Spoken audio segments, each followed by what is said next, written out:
regular press briefing on the COVID-19 health event. Today, we are joined by Cabinet Secretary Sir Carlos Nograles and also Secretary of Health, Secretary Francisco T. Duque III, and our Assistant Secretary for Health, ASEC Maria Rosette Vergere. Secretary Duque will now give his statement. Okay, thank you very much, Dr. Meng. Good afternoon, everyone. Muli, magandang hapon sa ngalan ng Department of Health at lalong-lalo na ang Interagency Task Force on Emerging Infectious Disease and in particular COVID-19. And we are indeed blessed to be joined in by none other than our very own Cabinet Secretary, Secretary Carlo Nograles, who also chairs the Cabinet Assistance System. And the good secretary has been unanimously chosen to join as ex officio member of the Interagency Task Force on EID. So, welcome, Secretary Carlo, to our press con. And also with us, of course, is ASEC Rosette Vergere, who will answer your more detailed questions with regard to updates on the repatriates, the second cohort o yung pangalawang grupo ng ating mga repatriated compatriots. So today, the DOH and the Department of Foreign Affairs repatriated 445 Filipinos from the MV Diamond Princess cruise ship late night of February 25. Returning overseas Filipinos were transported in two batches of 306 and 136 respectively. Among the 445 repatriated OFs are 440 crew members and 5 tourists. They are currently quarantined in New Clark City or NCC, Capas Tarlac, together with the 13 repatriation team members from the DOH, 9 of them, DFA 4 of them, bringing the total of persons under quarantine to 458. Our President Rodrigo Roa Duterte, has directed the Interagency Task Force on Emerging Infectious Diseases to take all the necessary measures to ensure the health and safe return of our kababayans aboard the cruise ship. The well-being of our fellow Filipinos, no matter where they are, is of utmost importance. DOH only allowed the repatriation of Filipinos who tested negative for the COVID-19 in Japan. The repatriates underwent 5 levels of screening for fever and respiratory signs and symptoms. First, prior to disembarking from the cruise ship. Second level, before boarding the bus to Haneda Airport. Third, during the flight. Fourth, upon landing at the Clark Air Base. And fifth, upon arrival at the quarantine facility. All of the OFs, or the overseas Filipinos, were asymptomatic throughout the flight and were transferred directly to the quarantine facility in the NCC. All quarantine individuals will be assessed twice daily, once via telemedicine and another assessment through actual physical examination. They will be provided with food, hygiene kits, and appropriate health services. An ambulance team is also on standby 24/7 to conduct hospital referrals if needed. DOH hospitals in Central Luzon are prepared to cater to those who may manifest respiratory symptoms or fever. As observed in other countries, there is still a possibility that our nationals may eventually test positive upon their return. And we have prepared and equipped our hospitals and laboratory facilities and allocated all necessary resources and PPEs should this happen. So we are ready in case, just in case that eventuality does happen. The department is continuously monitoring the situation and will update its 14-day prescribed quarantine procedure based on evidence and new developments. We have placed measures for the appropriate isolation and management of individuals who may eventually test positive for COVID-19 to contain transmission. We are ready to address any possible scenario. Our priority is always the welfare of our kababayans. Now, on the IATF agreement on South Korea travel restriction, this agreement was arrived at during our 8th IATF on EID just this morning, lasting till early this afternoon. And the task force has resolved to impose travel restrictions for passengers from North Gyeongsang Province, South Korea, including, of course, Daegu City and Cheongdo County, effective immediately. Filipinos and their foreign spouses or children and holders of permanent resident and diplomatic visas will be allowed entry subject to existing screening and quarantine protocols. The travel restriction will be reviewed and re-evaluated within the next 48 hours based on new developments. On the other hand, any travel to South Korea will be temporarily suspended. Only permanent residents of South Korea, Filipinos leaving for study, and OFWs returning for work will be allowed, provided that they sign a written declaration acknowledging the risks involved, which will be complemented with a health advisory pamphlets. So this ends my statement, and certainly we are open to questions from our media partners and representatives. Okay, Ma'am Teen and then Sir GC.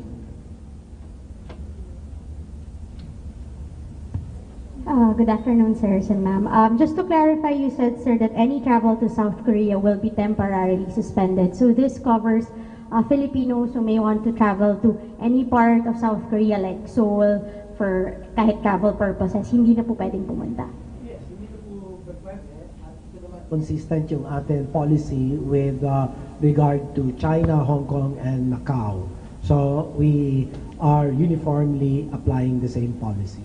Meron po ba tayo, sir, any specific time until when this travel ban will be implemented, or like with China, still under assessment po? Everything is always under assessment. There will be a risk assessment and there will be other impact assessments that will be done for the next 48 hours. In fact, we will have to see what the results of the risk assessments will be that will guide the IATF in either expanding the travel ban or keeping the status quo. So depending on what the developments are in South Korea, but suffice it to say that right now there are about 1,170 plus COVID-16 positive cases in South Korea, with 11 deaths, as a matter of fact. Sec, more on the details lang dun sa mga repatriates natin sa New Clark City. Earlier mentioned by Sec Vergere yung 19,000 kits natin to test them. Dumating na po ba and saang bansa natin to pinurchase? May I request Sec Rosette to respond to the query? Yes, ma'am. Katulad po nung sabi natin, the RITM has already started purchasing. RITM has already started purchasing 19,000 kits in preparation for this eventuality. This 19,000 kits already is in the procurement stage with RITM. So we are still awaiting to finish the process so that it can be delivered. Also, coming from an imported source, ito pong kits na kukunin natin. Wala pa ma'am yung info on the country. Wala kaming information ngayon dun kung saan country natin to bibilin. Some of the health workers will obviously be face-to-face with the patients under monitoring sa New Clark City. How can we ensure na hindi sila magiging carrier ng infection? Kasi I'm guessing they'll be coming home to their families as well. So the health workers will just be there. Hindi sila aalis for 14 days as well. Yes, ma'am. The health workers are there. They are going to stay and stay with the patients, and they are going to stay with the patients throughout the 14-day quarantine period. So minimal exposure, that is our objective. So this kind of situation that you're saying would be prevented. A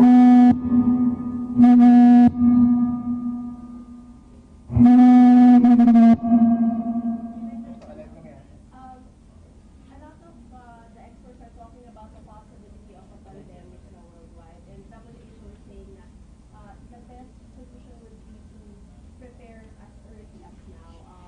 Ano po ba yung mga preparations natin in case it becomes declared as a pandemic? And I think ang main doon is choosing which hospitals will be caring for those severely ill. Parang ganun. Ano po ba yung mga preparations natin? Actually, even before the WHO's anticipation of a pandemic means a wide geographic area where the spread of the COVID-19 is happening. Okay, we have been preparing long before this anticipation manifested by the WHO of a possible pandemic. And we're doing this at the different levels. At the level of incident planning and management, in case there will be local transmission, we know what to do, just like what happened in the SARS-CoV in Alcala, Pangasinan, where the whole place was quarantined to ensure that the virus is contained, limited to just that family within a barangay. Number two is at the level of surveillance and risk assessment. Okay. Number three would be laboratory capacity building, and this is the reason why we've been increasing the number of our capability for surge capacity in case maraming tao magkaroon ng COVID-19. Handa ang ating pagsusuri ng RITM. And then we have clinical management and hospital care, as what you have correctly pointed out. We are also leveling up capacities of our levels 2 and 3 hospitals jointly between the LGU and the national government retained DOH hospital. So we've actually given out the guidelines that will clearly show the steps that will level up all the measures, including infection control and prevention. Okay, and then let me just finish the different levels where we have leveled up. Okay, so the of course the non-pharmaceutical public health measures such as the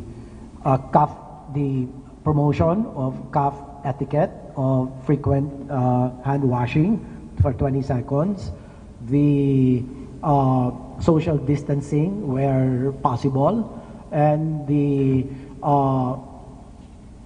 measures to strengthen the individual's resistance, not just against COVID-19 but all other microbes.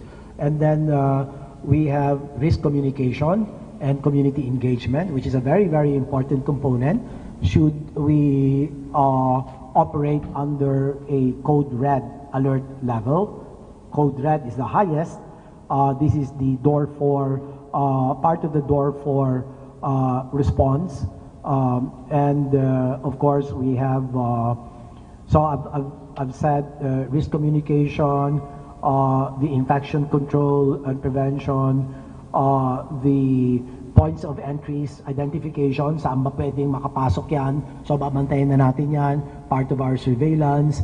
And then of course there's one more I'm trying to recall, is operational logistics is our very important consideration in the different levels of interventions against COVID-19.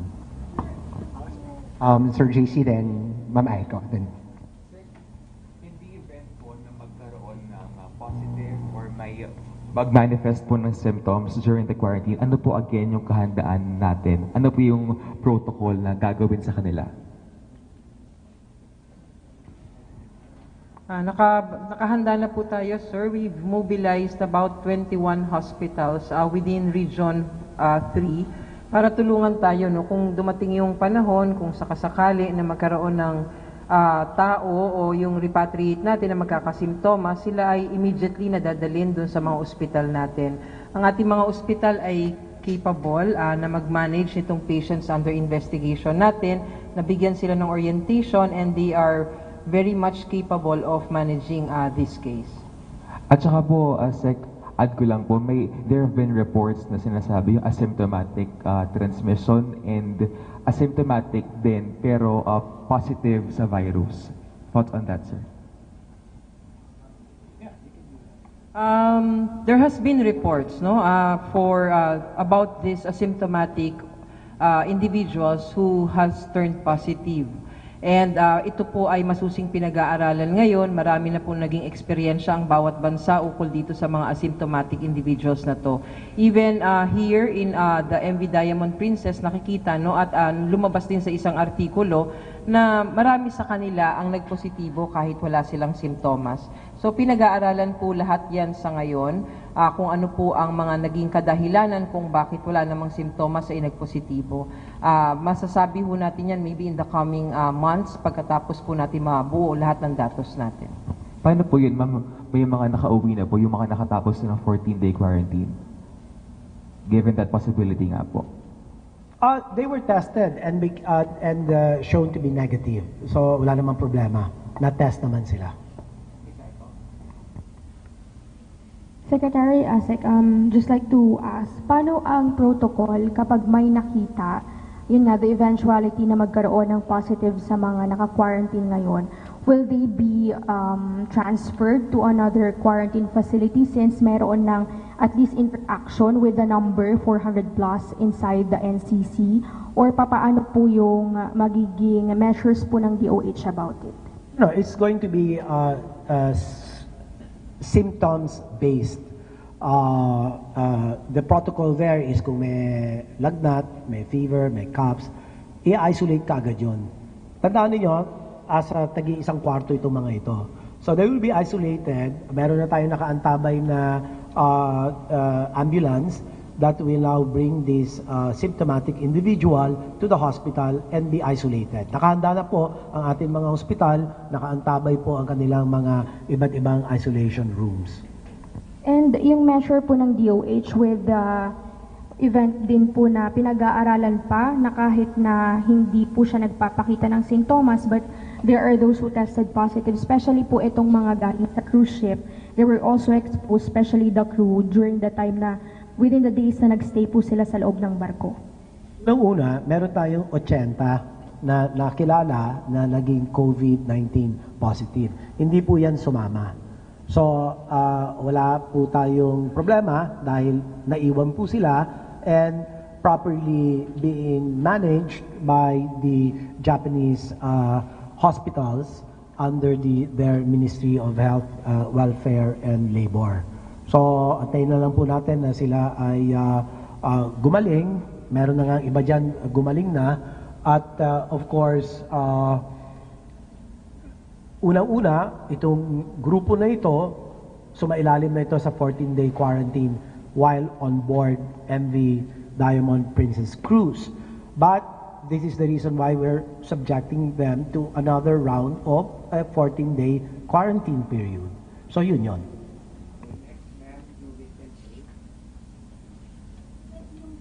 So travelers from South Korea will still be allowed entry into the Philippines except for the areas that you mentioned po, sir. Tama po ba? Apo.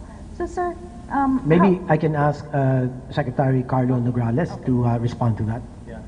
So just to clarify, una inbound from South Korea to the Philippines, yung Daegu City, Cheongdo County, which all belong to North Gyeongsang Province, may travel restrictions na po. Mula sa areas na yan, pag inbound from South Korea, from that area, those areas to the Philippines, wala na. bawal na po talaga. Other areas in South Korea, pwede silang pumunta dito, granting na meron tayong makukuhang some sort of protocol or some sort of certification that within the last 14 days before they travel to the Philippines, hindi sila bumisita ng North Gyeongsang province, anywhere dun sa North Gyeongsang. So very clear yung sa inbound. Sa outbound po, walang Pilipino ang ta-travel to the entire South Korea. Except kung OFW ka or estudyante kang mag-aaral abroad, no? Or permanent resident ka ng South Korea. So, ganun yung sistema natin. Sir, pinag-uusapan na rin po ba yung possible repatriation of Filipinos from Macau? Yes, tomorrow pag-uusapan yan. But we are also aware of the possibility, no, na mula sa Macau meron po tayong mga kababayan doon na magpapa-repatriate dito sa Pilipinas. So that will be discussed tomorrow. Sir, we're looking at how many Filipinos from Macau? Well, according to DFA, anywhere between, kasi initially mga 200 plus yan, tapos lumalaki ng lumalaki. So we really don't know the final number. But it started with 210, but now dumami na yung mga ano. So maybe tomorrow we'll get a clearer assessment of the number ng mga nag-signify na mga kapwa nating mga kababayan na who want to be repatriated to the Philippines, no? I also want to emphasize, no, na itong with the South Korea, this travel restrictions sa South Korea, we're closely monitoring it. That's why sabi nga namin, within the next 48 hours, we will be constantly assessing, reassessing the situation as it goes along.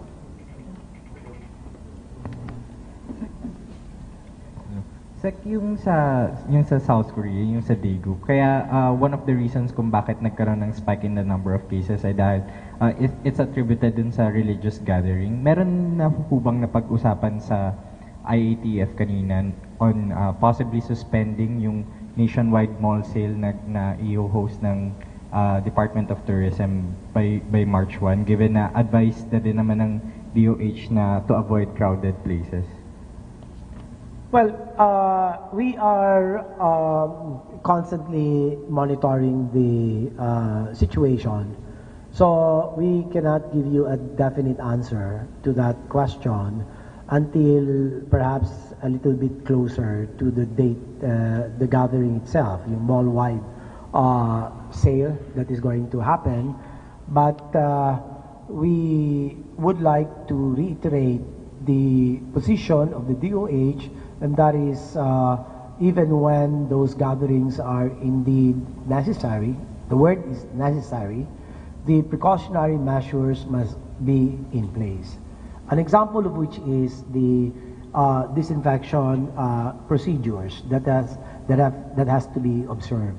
Yung may alcohol ba dyan, may nag-thermal gun ba dun sa mga pumapasok, kung meron lagnat, diretso na sa infirmary ng mall, dapat handa yung mall. They need to have the capacity to manage accordingly. But of course, let us be very clear, there is no local transmission as of today with regard to COVID-19. So you just have to wait for advisories coming from the DOH, and also depending on what policies the IATF will adopt to address this particular situation as the date nears, as the event nears. Sir, meron na ba bang lumabas na protocol para dun sa mga flight crew natin na papasok ng Hong Kong and Macau, given na partial pa lang yung ban on these countries? This afternoon or early this morning also, when we had our interagency task force meeting, The guidelines for the exemption of pilots and airline crew had been already approved. And with this, the guideline states that there would be a criterion on when you are supposed to be quarantined or exempted from this, just doing home-based quarantine. So we will be sharing the guidelines with all of you later. Ano po yung protocols ng supply chain and provisions para po dun sa athletes village? Kung hanggang saan po pumapasok yung delivery trucks and vehicles at saka saan po nanggagaling yung supply chain po? Sa New Clark City po, ang magpo-provide po ng kanilang pagkain, other logistics like toiletries and the rest, yun pong management po ng MV Diamond Princess. So hanggang gate po yun, nakakapasok naman po kasi nasa kaloob naman po ng mga kwarto at ng building ang ating mga repatriates, no? So naibababa nila ang mga gamit. Pagdating po dun sa loob, meron po tayong mga nakaatas, no? Or nakatalaga na mga aids natin kung saan sila po ang nagdadala ng mga logistical requirements, pagkain sa bawat kwarto. Sila po ay nakadoon ng complete personal protective equipment kapag ginagawa po nila ito. Paano po yung mangyayari sa waste disposal natin? Saan po tayo natapon yung basura para po mula sa quarantine area at paano po siya dinidispose? Meron na pong nakontrata, no, na waste disposal company kung saan ang Region 3 namin ng DOH ang nakatulong dun sa aming sa management ng MV Diamond Princess para makontrata ito. So itong mga waste natin doon are considered hazardous waste, no? So meron nakatalaga na pagtatapunan at kung paano ang proseso, kung paano siya i-dispose. Just to clarify na lang din po, kung yung humahalo po ba yung kanilang water system, yung waste disposal system and sewage system sa karatig lugar, just in case. Opo. I don't think so because this is a building na separate talaga. Hindi siya ganun kalapit dun sa community. Good afternoon, AC Nichols from CNN Philippines. I just wanted to ask po if napag-uusapan na sa mga meetings yung possible scenarios of maybe locking down certain areas like what they're here in the Philippines po. Like what they're doing, for example, in northern Italy. I know wala pa naman pong case of local transmission, but napag-usapan lang po ba and ano po yung preparation level ng country natin if there will be a need to do that in the future? Let's not preempt what's going to happen. We don't know. What we can say, there's no local transmission, but we have already adopted a four-door response strategy. So, yung door 4 means there is already an epidemic surge. Nangyayari na yung local transmission.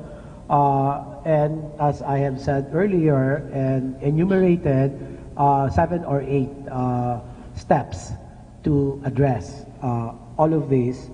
But I underscore the importance of the LGU's preparation in this regard.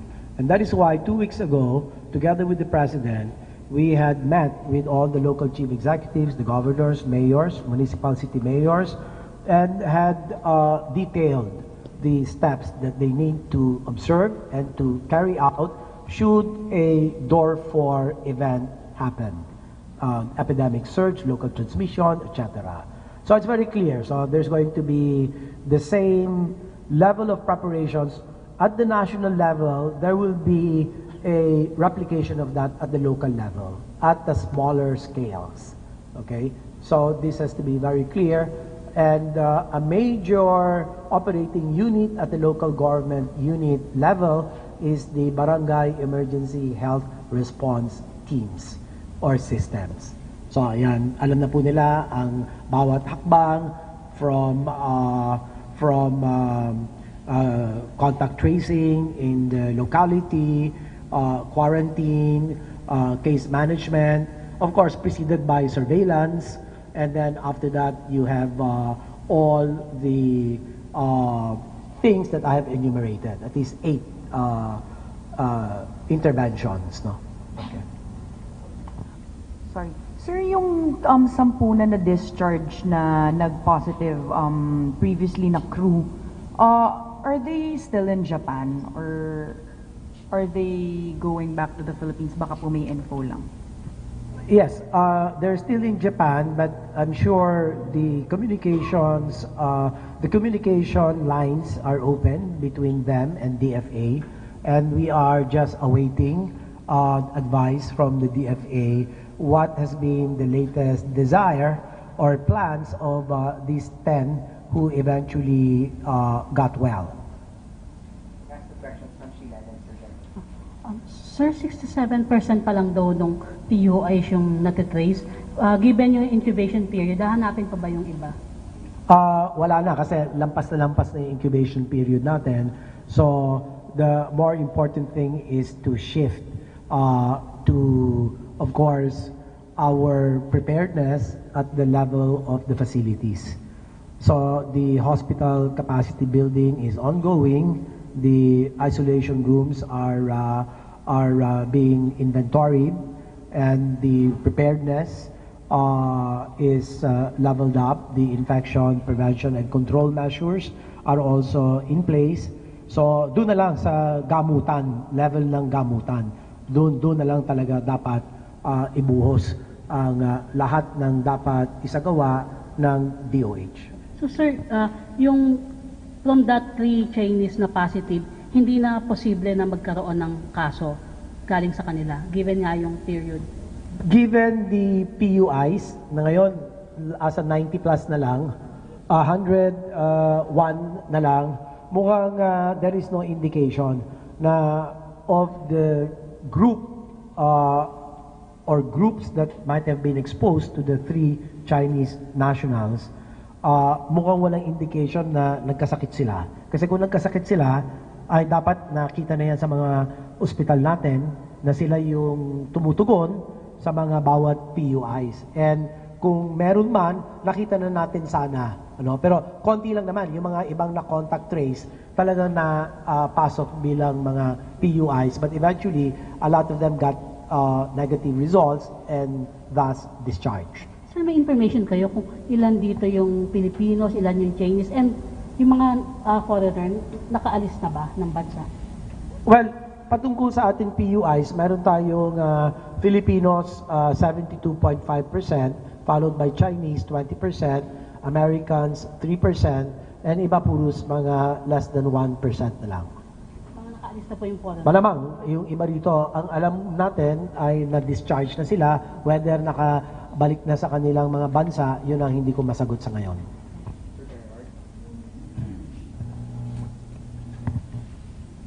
Sir, yung sa travel ban, can you just give us yung reason bakit magkaiba ng level yung to and yung from Korea? Bakit yung galing Korea ito lang, tapos yung sa effectively parang total, except may mga categories na in-exempt? There's an assurance from the South Korean government that they'll be able to contain yung problema at isolated. Most of the cases are isolated in these 2 areas, meaning say mostly Daegu City and Cheongdo County, but in-expand lang natin sa buong province of North Gyeongsang. So kaya nag-spike naman yung numero is because of yung nangyari yung sa isang simbahan, diba? So because highly concentrated doon, then the task force felt that we can impose the temporary travel ban dun muna sa area na yun, subject nga to the 48 hours na masinsinang assessment at reassessment ng gagawin natin. So in the meantime, yun lang muna because may mga assurances naman na binigay ang South Korean government that it is just clustered in that area and they are containing the event or the scare dun lang sa area na yun. So again, 48 hours nga na assessment at reassessment ang gagawin natin. Kung makikita natin na medyo kumalat na sa ibang lugar, then that will be another point of consideration ng task force. Pero sir, bakit yung from the Philippines buo? From the Philippines, yung outbound, kasi syempre yung consistency natin na yung the same way that we treated dun sa China, Macau, and Hong Kong, na yung outbound nga ay pinagbawalan natin if it's for other purposes other than being an OFW or being a student or a permanent resident. So yun yung naging point of decision natin. Sir, may mga clarification lang. Sir, yung may pinag-uusapan rin po ba repatriation from Korea pabalik sa Pilipinas? And paano po yung mga dumating sa Philippines from Korea before the announcement of the ban? Ano po yung advice natin sa kanila? Well, the DFA is advising the embassy of Korea about this most recent development, and I'm sure that preparations are being made so that issues of them getting stranded will be resolved. So we have to await advisories coming from the DFA with regard to this. So siguro that's a good question you might want to reserve for DFA to answer. So we'll be having two last single questions from Boracay then.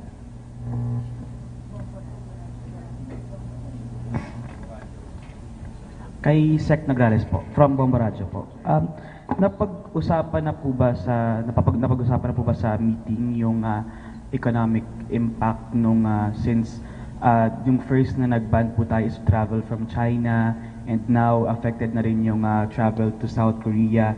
Nakita naman po natin na yung Chinese and Korean, sila po yung parang top na mga tourists natin. Ano po yung napag-usapan din ng task force? Kasi may mga reports po na yung Boracay, yung LGU po doon ng Kalibo, very concerned sila when it comes with their tourism po. Yes, so this is obviously latest development, no? When we did the numbers dun sa magiging impact nito sa tourism, it was only based dun sa impact with regard to yung travel restrictions from China.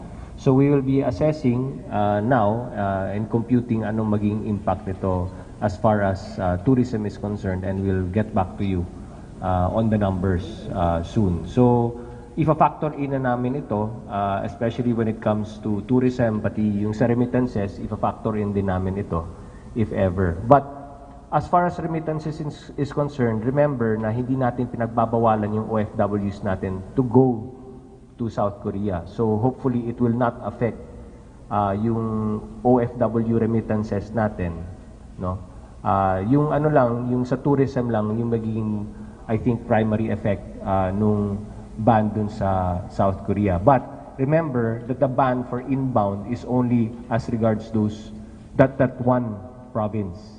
So baka hindi rin ganun ka significant yung magiging effect because right now, no, as of the moment, again, it might be subject to change within 48 hours or so, but kung dun lang sa province yung may ban tayo nung travel coming in or inbound travel, then maybe the impact won't be so substantial.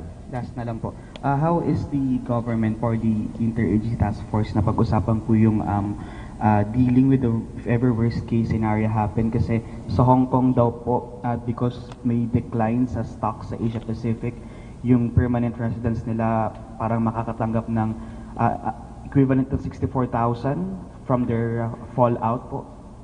Well, siguro if we ever give any assistance, it should be targeted, no?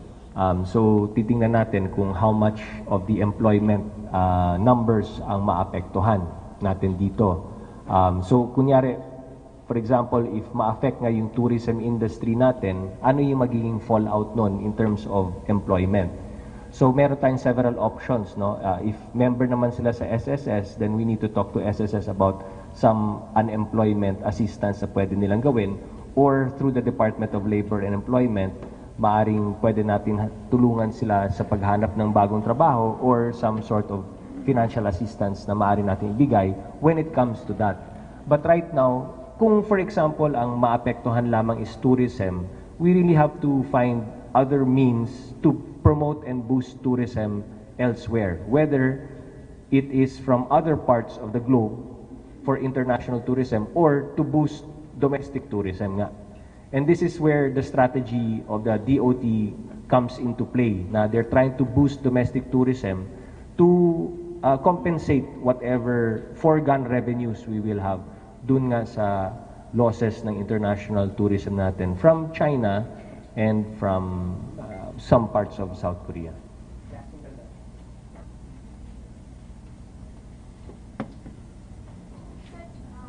Provincial capital sa Cebu, hindi daw po nagsisindi ng aircon. Kasi sa paniwala nila, hindi mabubuhay yung virus sa mainit na kapaligiran. Tama po ba ito? And second, what could we be doing right kaya wala pa rin local transmission hanggang ngayon? Hindi malinaw sa akin yung bakit ayaw nila mag-aircon dahil paniwala nila ay the virus might be difficult to inactivate if the temperature is low or cold and the humidity is dry. That is possibly the angle by which they've considered not turning on their air conditioning units, but it's not very clear. There's no evidence as of the moment, no science behind it. So it is perhaps speculative to say the least. The WHO has not given any advisory with regard to shutting off the air conditioning system to lessen the chances of the COVID being transmitted and propagated. So that's a bit granular, but we'll ask WHO. And so, yung kanila, I just wanted to add to the statement of Secretary Nograles with regard to the social protection safety nets. No? For the OFWs, the OWA is the social protection agency that ensures that whoever is disadvantaged among the OFWs, the OWA's bounden duty is to provide temporary assistance to tide them over until after they get stabilized and perhaps are able to get new employment elsewhere. Thank you.